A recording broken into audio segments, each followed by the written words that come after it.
Cloud computing is easily one of the most sought after technical domains. And when we talk about cloud computing, we see quite a few businesses investing billions of dollars in cloud computing. And this number is expected to rise in coming years. Hence, we see quite a few employers wanting to hire people skilled in cloud computing and in popular platforms like Amazon Web Services, Microsoft Azure, Google Cloud Platform. With this, we have seen quite a few certifications coming up, and there's a constant question for people as in what certification should we opt for, what is the role, what is the path that we should take in order to become a cloud engineer. That is why Great Learning brings you this detailed video where we would understand how to become a cloud engineer and what path should you take in order to become one. Before we move further, I would like to inform you that at Great Learning, we have come up with Great Learning Academy initiative where there are 80 plus free courses that you people can register to. And on completion of these courses, you'd be getting a free certification that you can add to your LinkedIn profile, to your resume, and that would hold value for you. Also, if you're looking for a meaningful conversation with some of our industry experts, so Great Learning Academy is the right place for you people to be at. So let's get started.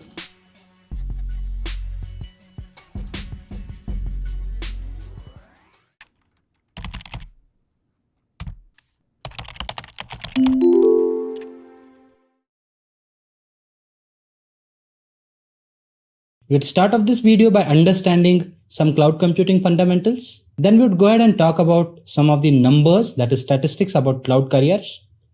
We'd discuss what are the different cloud roles. We would understand what are the probable certifications that you can opt for. We would discuss how to go about the preparation part when we talk about becoming a cloud engineer. Now that all the nitty-gritty is out of the way, let's go ahead and understand cloud computing fundamentals, and let us start by understanding why cloud computing. To keep it simple and short, if we are to understand cloud computing, we need to go back in time and understand how life was without cloud computing. So if we go back like 10-15 years from now, in order to start a business, in order to start an application related business, we had to set up an infrastructure and we needed manpower to maintain and monitor these applications. So setting up this infrastructure was a costly process for two reasons. One, servers were very costly. They still are, but back then they were more costly. The other reason is you needed resources who can help you plan out the process of setting up this infrastructure. That means if we are to buy a stack of server, we need to understand the fact that the servers being costly, we need to be very sure and certain how many resources we would be needing, right? Because if we buy a lot of resources, your resources could go waste.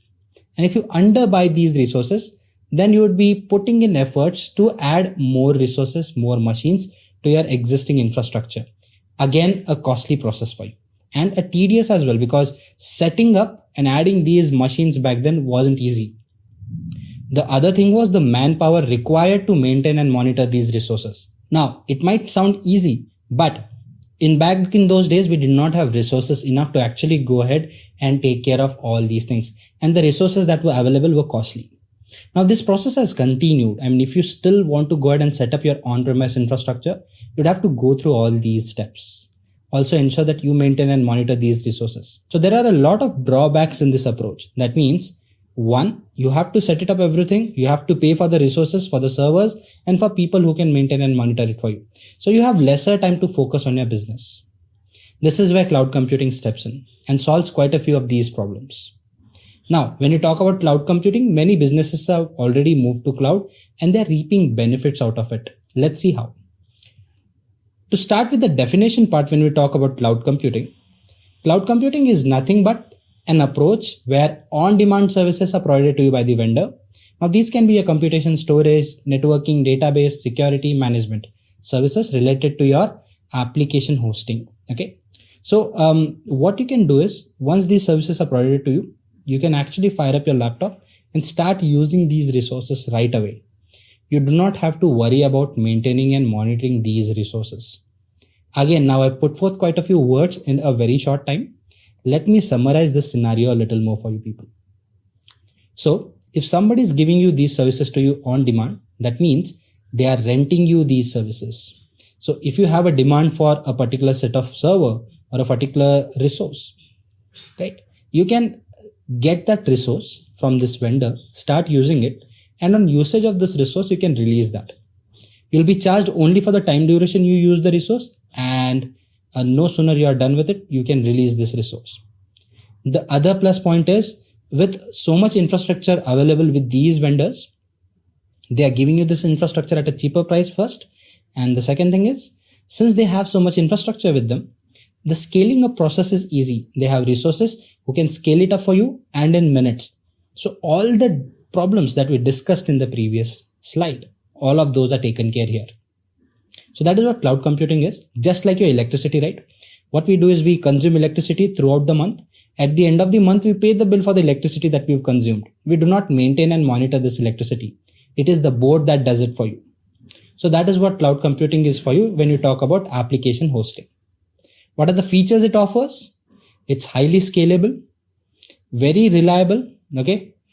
Gives you pay-as-you-go model. It's very flexible and gives you security and disaster recovery. So when I say scalable, that means you can scale upwards and horizontally as well. You can add more machines or increase the power of existing machines. That is what scalability means when you talk about vertical and horizontal scalability. Pay as you go, as I've already discussed, it is metered usage. If you use a resource for like n minutes, n hours, you'll be charged only for those n hours and only for the amount you've used that resource for. Flexible. Now, when you talk about these cloud vendors, they provide services in different countries, offer different kinds of services and whatnot benefits. So it is highly flexible when you talk about cloud computing. Disaster recovery and security. Now, when you talk about physical security, that is what these vendors take care of. They have 24/7 guards guarding these resources, and they give you disaster recovery as well, where you can back up your data in different locations, ensuring that your data is secure. So guys, this is what cloud computing is in a nutshell. But the fact that you people are here to understand how to become a cloud engineer, I assume that you people know these little things. In case if you don't, visit Great Learning's YouTube channel, subscribe to that channel, and then look for cloud computing fundamentals, where I've talked about these topics in a lot more detail. Okay. So let's just go ahead and discuss some of the other pointers now that we know what cloud computing is. So let us now go ahead and understand some of the nitty-gritties that concern cloud computing careers. Okay. First, let us start by taking a look at the statistics that concern cloud computing or cloud careers. Now, if you take a look at this chart, this does not belong to me. This is the statistic that is given by LinkedIn. Okay. So LinkedIn states that when you take a look at the top 10 hard skills, okay, soft skills are the ones that concern speaking and behavior. But when you talk about the technological skills or something that you implement, these are hard skills. Now, cloud computing is the second most preferred hard skill in the world right now. It is above artificial intelligence that tells you the value cloud computing has. And this is something that LinkedIn gave you. That means a company that basically deals in data with all the professionals, right? Why do we go to LinkedIn? So that we can basically increase our professional contacts, right? So they have this data where they look for what people are looking for, what job postings do they have, what are people applying for. Based on that, they've understood that cloud computing is easily one of the most sought after domains. Okay.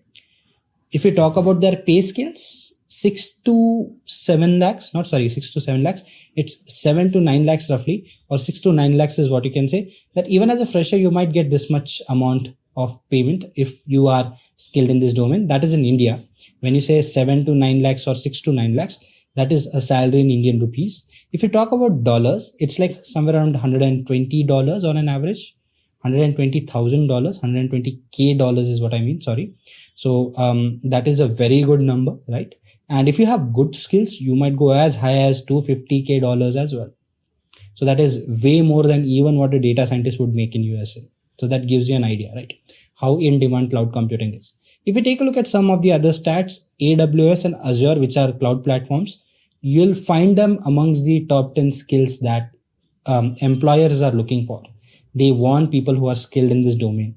Not just that, I read it somewhere recently saying that in USA, the condition is such that people applying for jobs are 2 to 3 times less than the number of job opportunities that are there in cloud computing. So that tells you how wider growth cloud computing has. And this is something that's going to continue across the globe because people are moving to cloud. If you go back like 5 years from now, people did not know what cloud computing was. But now it's very difficult to survive without cloud. So let us now go ahead and understand the different cloud roles that we can actually go ahead and pursue, right? Now, I'm sure that many of you have this question, right? What kind of roles can we pursue when you talk about cloud computing? Now, you could be a software developer, you could be an admin, you could be an architect, right? A solutions architect. You could be into mainframes, you could be into other domains, you could even be a fresher. So you might wonder, as in, is cloud for me? Can I do something on cloud, right? What path can I take on cloud computing platforms? Now, if you talk about a platform like AWS, there are 250 plus services it offers. That means there's something that you can do there, right? But then what role should I pursue if I want to be a cloud engineer? Well, to start with, what cloud computing does is it classifies your role into three major categories. Post that, there are some specialty certifications as well that some of these vendors offer. But basically, they classify your role into these three main categories when you talk about cloud computing. Let's take a look at them one by one. The first one is your cloud architect. Then you have a cloud developer, and then you have a cloud administrator. Let's try and understand them one by one. So when you talk about a cloud architect, as a cloud architect, you are responsible for creating blueprints of cloud architectures. That means if you talk about an architect is responsible for building buildings, right? For designing buildings rather, not building them, but they create the blueprints of the buildings that are to be constructed. Now, when you talk about cloud applications, a cloud architect is responsible for either planning out how to set up these applications or how to migrate these applications from an existing on-premise infrastructure. Okay, so what are you expected to know as a cloud engineer? To start with, good understanding of cloud services. Now let's assume that you are an AWS architect. So understanding of how AWS services work is very important and crucial. The next step is understanding how multi-tier applications work. How can they be migrated if they're already on an on-premise infrastructure? Or how can you actually design them to be built on top of a cloud? And you should also be involved in cost-cutting strategies. It's not that cloud gives you cheaper options means that you spend your money the way you want to, but you still have to ensure that your company gets best at the best price, right? That is why cost control strategies are very important. And this is where a cloud architect steps in. Then the next step is the developer. Now, once the design is ready, a developer is responsible for building these applications. So you should have expertise in programming knowledge so you can build these applications. You should have good understanding of DevOps. Now, when you say DevOps is nothing but an approach which basically lets you automate the process or integrate the process of building software. That means you set up a process where your software is continuously built, integrated, and tested. So as a developer, you should have knowledge about that as well. You should have understanding of SDLC, that is Software Development Lifecycle. And more importantly, you should know how cloud platforms work and how developer tools on top of that cloud platform work. So that is what a developer does.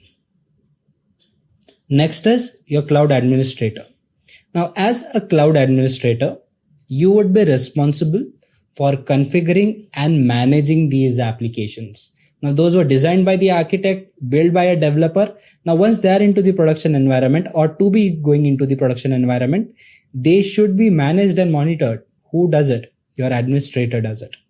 So these people are responsible for managing these resources. They have knowledge of migration as well and some of the core services that AWS offers or any cloud platform, to be frank. But more importantly, they should have knowledge about how system operations work and how virtualization and virtual machines work.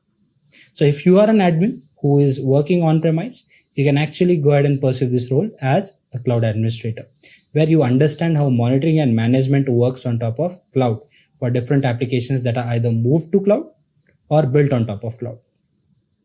So these are the three major roles. Now, as I've mentioned, with time, the number of services that these platforms have, whether you talk about Azure, AWS, GCP, those have increased. They've incorporated machine learning, data science, analytics, IoT, whatnot. I mean, there's so many things that you can do on cloud. And based on that, there are some advanced or specialization certifications as well that cloud supports. So if you are interested in having a career with them, you can actually go ahead and pursue those certifications as well. So let us just do one thing. Let us just go ahead and take a look at some different certifications that cloud has to offer to us, some of the popular cloud vendors have to offer to us, and we'll discuss some of the specialty certifications there and there. Okay. So to start with, when you talk about cloud careers, AWS is one of the leading cloud service providers, and it provides so many certifications that are there in the market. Okay. So one of the most popular certifications when you talk about cloud computing is AWS Solutions Architect certification. So this is what a certification is for an architect. And if you talk about the best ones, AWS has to offer the one to you. Okay. So this is the structure that AWS certifications follow. So these again are your role-based certifications. Okay. To start with, first you'd be expected to have a knowledge that cloud practitioner has. So this is not a mandatory certification, but it is advised to be taken. As a cloud practitioner, you'd be expected to actually go ahead and basically have some knowledge about how cloud computing works and how AWS platform works. So this is a basic level certification, and you can clear that with ease. So if you are thorough with it or done with it, next step is actually to go ahead and look for an associate level certification. Now these are your stepwise certifications, especially the three that you see on the screen. That is your architect, operations, and developer certification. Okay. We'll talk about the specialty ones later, but first let's understand these three ones. So once you have a practitioner certification, next step is to get an associate level certification. What AWS expects is you to have 1 year of hands-on experience in this domain. It can be the project level experience that you have on your own or something that you gain in a particular company. If you are skilled enough and if you have knowledge of AWS, you can approach or apply for any one of these certifications. It can be a solutions architect, administrator, that is SysOps administrator is what they call it here, and your developer associate certifications. So these three are the associate level certifications. Once you clear them, then you can actually go ahead and opt for a solutions architect specialization certification called as solutions architect professional. AWS expects you to have 2 years of knowledge at least. So what people normally do is they clear these associate level exams, work as an architect, admin, or as a developer in different companies. And after a couple of years of experience, they normally apply for a certification like the professional ones. So this is something that can help them to get a job at a higher position in the company, or maybe switch into some other company and lead a team doing these things. So that is why these certifications are important. If you are an operations or a developer specialist, if you are a SysOps admin or a developer, that is AWS certified developer, both of you have an option of going ahead and choosing DevOps certification that is common for both. Okay. So this basically amalgamates the role of both developer and administrator. So that is what is called as DevOps. That is developer plus operations. So if you look to specialize or take your knowledge a step further, whether you talk about the admin or the developer, you can opt for the DevOps engineer professional certification that AWS has to offer to you. Now, let's assume that your interest is into something else. Neither three of these roles suit you. Then maybe you can offer something like an advanced networking certification that lets you specialize in the networking part. The other one is your security certification specialty, where you can actually specialize as a security engineer, cloud security engineer to be specific. AWS machine learning is for people who want to implement data science and ML on top of cloud. That is AWS cloud. Similarly, Alexa skill builder is something related to Alexa. I personally never explored this domain a lot. You are free to do that. Please do that. And if you're interested into data analytics or databases, there are specialty certifications for that as well. Similarly, Azure is another cloud vendor that offers similar certifications. There's not a lot to talk about here, but as you can see, here too you have role-based certifications. AZ900 is the optional certification for all the exams, just like the cloud practitioner one. Once you clear that, then you climb down the ladder here where you have AZ203 and 103. Now these are your developer certifications and your admin certifications, which combine into your DevOps engineer certification, just like we had in AWS. And for architect, again, you have a separate role here, right? The 300 series, 300 and 301. Again, guys, these certifications are subject to change. Azure is under a phase where they are changing and chopping a lot of their certifications. So you might want to check the website again for the latest data. And once you do that, probably all these certifications will make a lot more sense to you. But they're very similar to how AWS operates. So I would not want to get into the details of all these topics, but I believe the gist is clear to you people. Let us now move on and take a look at what steps do you need to prepare for this particular or these kind of certifications. Okay. So first and foremost, let's try and understand some of these pointers.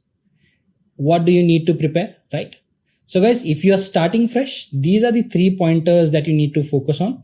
1, make sure you brush up your cloud fundamentals. Repeat.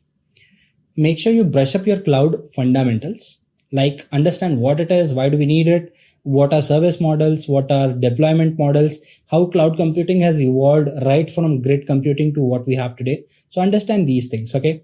Next, try and understand how cloud computing is different from on-premise. I gave you some idea about it in the why part of the discussion that we had in this video. But make sure you explore how on-premise infrastructure is different from cloud computing and why cloud computing is better.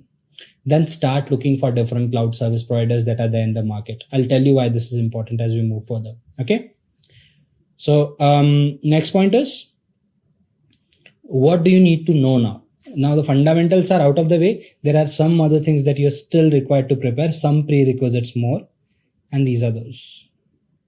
So basically you would be needing to have knowledge of networking, computer security, architecture, and some other fundamentals. Are these mandatory though? No.